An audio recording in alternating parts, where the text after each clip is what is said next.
لومي اسكي بحتو كجمر أبقعزو هيوتكم كساب حزي زقاتمكم كبيت صور انتاي ايو سئنت جنزب عنا مسان ويس بنجرات تسفى مقرات بزحات نايسن اللبونا متنعتي كم زملاختو كابزوم شخمتات زيوم نلعلي ناي حدسب حقا زسبرو كم اون دستا زخلقو أب حلنا ود سب إنا تملالسو بحماق يكون بخالق عينت تزتا زربشو ايوم اوه كندي سواتنا كساب حزي زخرنا يتوم تمالي زقودنا زواردنا مرزان بهرياتهم أوشتنا زي هاسس بسلا زقدفون نخينا عبي مخنيات بمقان نتحتي زقوتتون سبات لو مدرس أو أمرنا تسكمنا ننبر زلنا كندي سباتنا سلناتنا من بار قدي زي ولهم نسمعتنا زخون حانتون تكون بوتا زي هون سبات بعين فقري ويون بزمدنا تتححزنا كنرسعمون كنقرفمون زاوينا كم بحدش زي ركب كبر عدمينا بحزن بچنقن نحلفو زلنا لب بلو أبا أمركم بزعب حدسب محساب كساب زي قوارتكم إذ سبزي فتيكم صليكم قلف سمعتكم ويون قلف هوتكم حزو الله مالتيو سلازي إذا فيديو نزحلفه قسلكم زتنكف تراي زي كونس نتقسلي نزل ألم زفوز عميق سنة البناوي مطرحة ايو سلامن تاية نعايز رسع نسب كرسعو زي كالكم سلامن تاية تمال زقود نسب حلوف تاريخو حقيفة زنبر زلقو سلامن تاية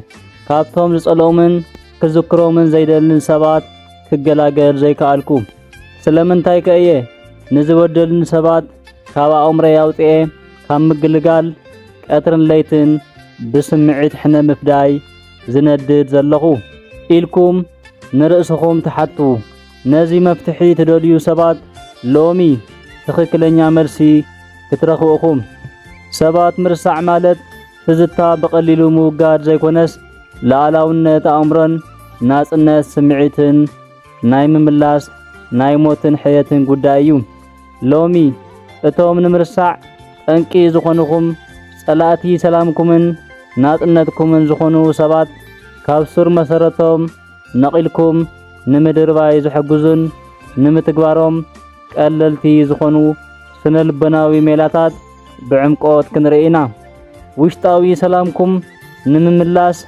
دلوات انت خوينكم كسام وداتا فيديو مساي صنحو قداماي زخري ካብ ስምዒት ናይ ምፍላይ ጥበብ ሰባት ሙሉእ ብሙሉእ ንምርሳዕ ካብ ዘኽእሉ ሜላታት ኩሉ እቲ ቀዳማይን ኣዝዩ ኣገዳስን ኣብ ስነ ልበናዊ ዓለም ኢሞሽናል ዲታችመንት ስምዒት ካብ ዝኽሪ ናይ ምፍላይ ጥበብ እዩ መብዛሕትና ሓደ ሰብ ክንርስዖ ዘይንኽእል ብዛዕባ እቲ ሰብ ዘለና ሓበሬታ ካብ ኣእምሮና ስለ ዘይጠፍእ ጥራይ ዘይኮነስ እቲ ሓበሬታ مستی زتعقب سمعت حمام ጸጸት ወይ ናፍቆት ተተሓሒዙ ስለ ዝንቀሳቐስ እዩ ኣእምሮና ብተፈጥሮ ስምዒት ዝተሓወሶ ዝኽሪ ከም ሓድሽ ሕጂ ከም ዘጋጠመ ገይሩ ናይ ምምዝጋብ ዝንባለ ኣለዎ ስለዚ ነዚ ሓቅዚ ንምቕያር ብዛዕባ እቶም ሰባት ዝኽሮም ብድንገት ምስ መፀኩም ከም ተዓዘብቲ ፊልም ኮይንኩም ንምርኣይ ፈትኑ ተዋናይ እቲ ፊልሚ بفصوم አይትኹኑ እዚ ሰብ ከምዚ ገይርኒ ኢልኩም ካብ መቁጣዕ ኣብ ሓደ እዋን ከምዚ ዝበለ ፍጻሜ ተፈጢሩ ነይሩ ሕጂ ግን ሓሊፉ እዩ ብምባል ነቲ ፍጻሜ ከም ሓደ ዝሓለፈ ስሩዕ ዛንታ ጌርኩም ሰድዎ ስምዒትኩም ማለት እውን ቁጣዕ ሓዘን ከምኡውን ሕነ ምፍዳይ ካብቲ ዝኽሪ ምስ እትፈልይዎ ምስሊ ናይቲ ሰብ ኣብ ኣእምሮኹም ዘለዎ ሓይሊ ይስእን ካልኣይ ኣንፈት ትኩረት ብሓይሊ ምቕያር ሰባት ሙሉእ ብሙሉእ ንምርሳዕ ዝኣብየና ዓብዪ ጌጋ ብዛዕባኡ ክሓስብ የብለይን ኢልና ምስ ኣእምሮና ምቅላስና እዩ ኣብ ስነ ልበናዊ ሳይንስ አይሮኒክ ፕሮሰስ ቲዮሪ ዝበሃል ነገር ኣሎ። ንሓደ ነገር ከይተሓስቦ ክትግደድ ከለኻ ኣእምሮኻ ነቲ ነገር ዝያዳ እናዓበየ ክመጽእ እዩ ዝገብሮ። ኣእምሮና ባዶነት ኣይፈትን። ስለዚ ነቲ ዝኣረገን መርዛምን ሓሳብ ንምውጋድ እንኮ መንገዲ ብሓድሽን ሓያልን ሓሳብ ምትካእ እዩ እምበር ክርስዕካ ኢልካ ምቅላስ ኣይግባእን። ከምቲ ሳይንሳዊ መጽናዕትታት ዝሕብሩና ኣብ ኣእምሮና ዘለዉ መስመራት ነርቭ ትኹረት ናብ እትገብረሉ ቦታ እናደልደሉ ይኸዱ። ኣብ እትገድፍዎ መጠን ድማ እናነከዩን እናሞቱን ይኸዱ። ስለዚ እቲ ክትርስዕዎ እትደልዩን ናብ ድሕሪት ዝስሕበኩምን ሰብ ዝኽሪ ክመጸልኩም ከሎ ምስቲ ሓሳብ ኣይትማጎቱ። ኣብ ኩንድኡስ ትኹረትኩም ናብ ካልእ ኣእምሮኩም ዘስርሕን ስራሕ ኣቕንዕዎ። ንኣብነት ብዛዕባ መጻኢ መደባትኩም ሕሰቡ፣ ሓድሽ መጽሓፍ አንብቡ፣ ወይ ድማ ትኹረት ዝጠልብ ስራሕ ስርሑ። ነቲ ንዝኽሪ እቲ ሰብ ዝዘርግሖ መስመር ነርቭ እናፍረሶን እናድከሞን ይኸይድ። ትኹረትኩም እቲ ዝዓበየ ሃብትኩም እዩ። ትኹረትኩም ነቶም ንዓኹም ዘይጠቕሙ ሰባት ምሃብ ገዲፍኩም ናብ ምዕባለኹም ምስ ተቕንዕዎ እቶም ሰባት ብባዕሎም ካብ ኣእምሮኹም ክጠፍኡ እዮም። ሳልሳይ ገመድ ተስፋ ብጭካነ ምቑራጽ። ሰባት ከም ዝሰኣና ካብቶም ዝጎድና ወይ እውን ዝተፈለዩና ሰባት ናይ መወዳእታ ቃል ወይ እውን ይቕሬታ ምጽባይ እዩ። ብዙሕ ግዜ ሰባት ክንርስዖም ዘይንኽእል ከምዚ ከመይ ገይሩ ይገብረኒ ጌግኡ ፈሊጡ ንምንታይ ይቕሬታ ኣይሓትትን ብዝብል ውሽጣዊ ጸጠት እዩ። ግናኸ እዚ ስምዒት እዚ እቲ ሰብ ገና ኣብ ስምዒትኩም ሙሉእ ስልጣን ክህልዎ ዝገብር ሓደገኛ ልማድ እዩ። ሎሚ ሓቂ ክንዛረብ እንተኾይና መርዛማትን ሕማቓትን ሰባት ጌግኦም ኣሚኖም ነፃ ከውፅኡኹም እዮም ኢልካ ምጽባይ እቲ ዝዓበየ ዕሽነት እዩ። ስለዚ እቲ ዝዓበየ ጌጋ ውሽጣዊ ሰላምኩምን ሓጎስኩምን ካብ ምምላስ ምስ ካሊእ ምትእስሳርኩም እዩ። ነዚ ገመድ እዚ ንምቑራጽ ኣብ ስነ ልቦና ራዲካል ኣሴፕታንስ ወይ ድማ እቲ ሓቂ ብዘይ ምንም ቅድመ ኩነት ናይ ምቕባል ሜላ ምትግባር የድሊ። ዋላ ሓደ ሰብ መጺኡ ይቕሬታ ክሓተኩም ወይ እውን ነቲ ታሪክ ክዕርዮ ከቶ ኣይትጸበዩ። ናይቲ ሰብ ባህሪ እዚ እዩ፣ እቲ ተግባር ድማ ተፈጺሙ እዩ። ስለዚ ካብዚ ሰብ እዚ ምንም ዓይነት ሰናይ ነገር ይኹን ይቕሬታ ኣይጽበን እየ ኢልኩም ኣብ ውሽጥኹም ናይ መወዳእታ መዓልቲ ፍርዲ መተኪኢ ኣቐምጡ። ነቲ ታሪኽ እትውድእዎ ንስኻትኩም እምበር እቲ በዳሊኹም ኣይኮነን። ካብቲ ዝጎደአኩም ሰብ ዝኾነ ይቕሬታ ወይ ናይ ጸጸት ስሜት ናይ ምጽባይ ገመድ ብጭካነ ምስ ትቖርጥዎ ኣብ ኣእምሮኹም ነቲ ሰብ ከፊትዎ ዝነበረ ገመድ ተስፋ ፈጺሙ ይዓጽዎ። እቲ ገመድ ምስ ተዓጸወ ድማ እቲ ሰብ ኣብ ህይወትኩም ዘለዎ ህላዌ ንሓንሳብን ሓዋርን ይውዳእ። ራብዓይ ማራኺነት ዝኽርታት ናይ ምውራድ ጥበብ። እቲ ራብዓይ መንገዲ ማራኽነት ዝኽርታት ናይ ምውራድ ጥበብ እዩ። ሰባት ክንርስዕ ዘጸግመና ሓደ ምኽንያት ኣእምሮና ነቲ ሕማቕ ዝኽርታት ናብ ጎኒ ገዲፉ እቶም ዝነበሩ ጽቡቕ እዋናት ጥራይ መሪጹ ናይ ምምጻእ ወይ እውን ኢፎሪክ ሪኮል ዝበሃል ዝንባለ ስለ ዘለዎ እዩ። እቲ ሰብ እኳ እንተጎደአኩም እንተኸድዐኩም ወይ ድማ ናብ ድሕሪት እንተሰሓበኩም ኣእምሮኹም ኣብ ናይ ባዶነት ስምዒት ስለ ዘለኹም ነቲ ሰብ ከም ጽቡቕ ገይሩ ናይ ምስኣል ስነ ልቦናዊ ጌጋ ይፍጽም እዩ። እዚ ድማ ኣብ ውሽጥኹም ስምዒት ናፍቖትን ጸጸትን ብምፍጣር ናብቲ ዝሓለፈ ዝምድና ወይ ድማ ዝኽሪ ክትምለሱ ይድርኸኩም። ነዚ ስምዒት ንምስዓር ኔጋቲቭ ቪዥዋላይዜሽን ዝበሃል ሜላ ምጥቃም ጽቡቕ መፍትሒ እዩ። እዚ ማለት ነቲ ሰብ ኣብ ዝዘከርክሞ እዋን ኣእምሮኹም ዘምጽኣልኩም ጽቡቕ ዝኽርታት ብሓይሊ እናደፋእኹም ኣብ ኩንድኡስ እቲ ሰብ ዝፈጸመልኩም በደል ክሕደት ከምኡውን ዘሰዓበልኩም ስቃይ ብትኹረት ሕሰብዎ። እቲ ሰብ ኣብ ህይወትኩም ብምንባሩ ክንደይ ግዜ ከም ዝሰረቐ ኣብ ርእሱ ዝነበረኩም እምነት ከመይ ከም ዘጥፍኦን ክንደይ ንብዓት ከም ዘፍሰስኩምን ንርእስኹም ብዝርዝር ንገርዎ። እዚ ክትገብሩ ከለኹም ኣእምሮኹም ነቲ ሰብ ዝሃቦ ናይ ሓሶት ክብሪ የፍርሶ። እቲ ዝኽሪ ካብ ፍቕርን ናፍቖትን ንላዕሊ ምስ ስቓይ ክትሓሓዝ ከሎ ኣእምሮኹም ርእሱ ንምክልኻል ኢሉ ነቲ ሰብ ናይ ምርሳዕ መስርሕ የቀላጥፎ። ምርሳዕ ማለት ነቲ ዝኽሪ ምስጋድ ጥራይ ዘይኮነስ ነቲ ዝኽሪ ዘለኩም ስምዒታዊ ጣዕሚ ናይ ምቕያር እውን እዩ። ሓምሻይ ጽሬት ከባብን ምቁራጽ ዲጂታላዊ ዝምድናን። እቲ ሓምሻይ ሜላ ከባቢኻ ምጥራይን ዲጂታላዊ ዝምድና ምቁራጽን እዩ።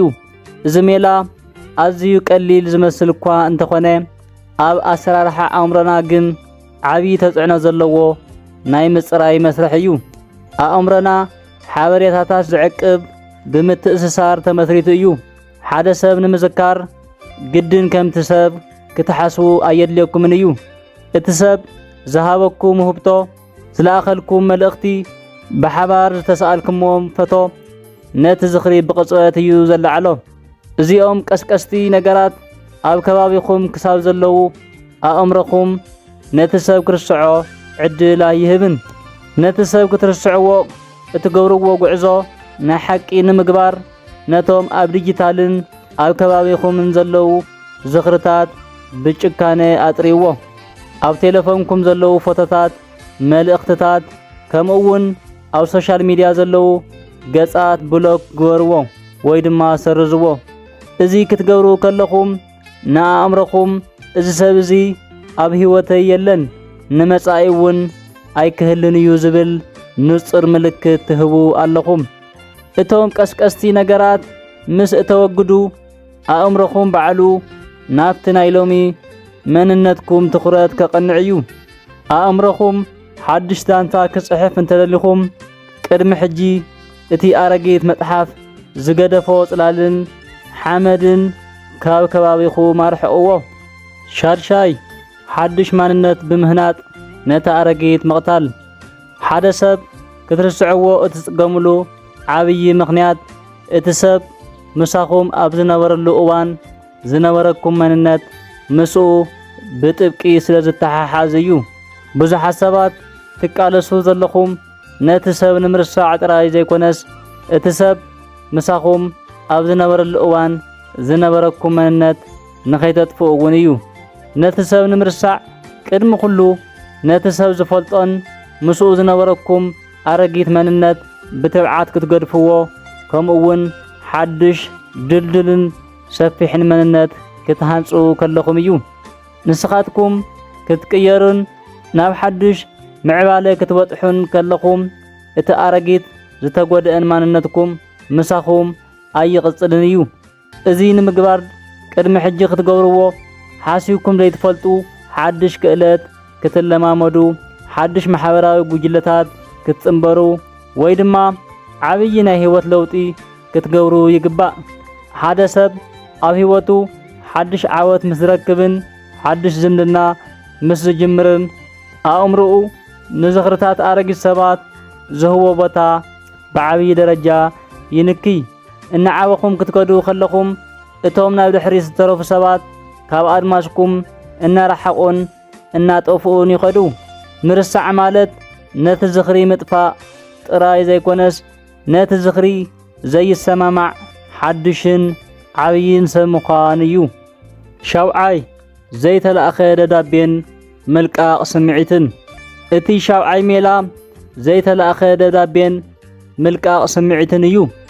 ሰባት ኣብ ኣእምሮኹም ተዓጽዮም ዝተርፉ ውሽጥኹም ዘይተነግረ ቃላትን ዘይተዛዘመ ስምዒትን ምስ ዝህሉ እዩ። ኣብ ስነ ልቦናዊ ዓለም ዜጋርኒክ ኢፌክት ዝበሃል ነገር ኣሎ። ሳይንስ ከም ዝሕብሮ ኣእምሮና ዘይተዛዘሙ ተግባራትን ዘይተዛዘሙ ዘረባታትን ደጋጊሙ ናይ ምምጻእ ዝንባለ ኣለዎ። ነቲ ሰብ ክትርስዕዎ ዘይከኣልኩም ንምኽንያት ክንደይ ከም ዝጎደአኩም ከም ዘይተሰምዖ ወይ እውን ክትነግርዎ እትደልዩ ብዙሕ ጸጸት ስለ ዘለኩም ክኸውን ይኽእል እዩ። ኣእምሮኹም ነቲ ዘረባ ንምውዳእ ኢሉ ነቲ ዝኽሪ ህያው ገይሩ የጥንሖ። ነቲ ሰብ ከይድኩም ምዝራብ ንዝያዳ መጥቃዕትን ውርደትን ስለ ዘቃልዐኩም ዘይተለኣኸ ደብዳቤ መጽሓፍ ሜላ ምጥቃም ኣዝዩ ተመራፂ እዩ። እዚ ሜላ እዚ ዝግበር ብኸምዚ እዩ። ወረቐትን ብርዕን ኣልዒልኩም ነቲ ሰብ ክትነግርዎ እትደልዩ ዝኾነ ይኹን ነገር ቁጥዐኹም፣ ጸርፍኹም፣ ሕማምኩም ከምኡውን ጸጸትኩም ብዘይ ምንም ይልኝታ ብዝርዝር ጻሕፍዎ። እቲ ኣብ ውሽጥኹም ዘሎ መርዚ ብምልኡ ኣብ ወረቐት ኣፍስስዎ። ድሕሪኡ ነታ ወረቐት ብሓዊ ኣቃጽልዋ ወይ እውን ቀበርዋ። እዚ ተግባር እዚ ንኣእምሮኹም እቲ ተግባር ተዛዚሙ እዩ ዝብል ሓያል ስነ ልበናዊ ምልክት ይህብ። እቲ ሰብ ንዓኹም እኳ እንተዘይሰምዓኩም ኣእምሮኹም ግን ነቲ ቤት ስምዒቱ ስለ ዝለቐቖ ነቲ ዝኽሪ ደጋጊሙ ናይ ምምጻእ ግዴታ ከም ዘይብሉ ይርድኦ። ምኽንያቱ እቲ ኣብ ውሽጥኹም ተዓፊኑ ዝነበረ ጉልበት ብጽሑፍ ኣቢሉ ወፂኡ እዩ። እዚ ክትገብሩ ከለኹም ንሓሳብን ንሓዋርን ነቲ ፋይል ክለዝ ወይ ድማ ተዓጽዩ ኢልኩም ተመዝግብዎ ኣለኹም። ሻሙናይ ብዛዕባ እቲ ውልቀ ሰብ ምዝራብ ምቁራጽ ሕጊ ስቕታ መበል ሻሙናይን ኣብ ተግባር ኣዝዩ ሓያልን ዝኾነ ሜላ ብዛዕባ እቲ ሰብ ንማንም ምዝራብ ምቁራጽ እዩ። ብዙሓት ሰባት ስምዒትኩም ንምህዳእ ኢልኩም ንፈተውትኹም ወይ እውን ንስድራኹም ብዛዕባ እቲ ሰብ ንዘውረደልኩም በደል ደጋጊምኩም ትዛረቡ። ሳይነሳዊ መጽናዕትታት ከም ዘረጋገጽዎ ሓደ ዛንታ ኣብ ኣፍኩም ኣብ እትዛረቡሉ ግዜ ኣእምሮኹም ነቲ ዝኽሪ ከም ብሓድሽ እናተረኾን ነቶም መስመራት ነርቭ እናደልደሎም ይኸይድ። ምዝራብ ማለት ነቲ ዝኽሪ ህያው ጌርካ ምጽናሕ ማለት እዩ። ነቲ ሰብ ክትርስዕዎ ደሊኹም ብዛዕባኡ ምዝራብ ሓዊ ብቤንዚን ጌርካ ከም ምጥፋእ ይቝጸር። ስለዚ ካብ ሎሚ ጀሚርኩም ብዛዕባ እቲ ሰብ ንማንም ሰብ ንዘይምዝራብን ንርእስኹም ቃል እተዉ። ሰባት ብዛዕባኡ እንተሓቲቶምኩም እውን ሕሉፍ ታሪኽ እዩ ክዛረበሉ ኣይደልን እየ ብምባል ሓጺር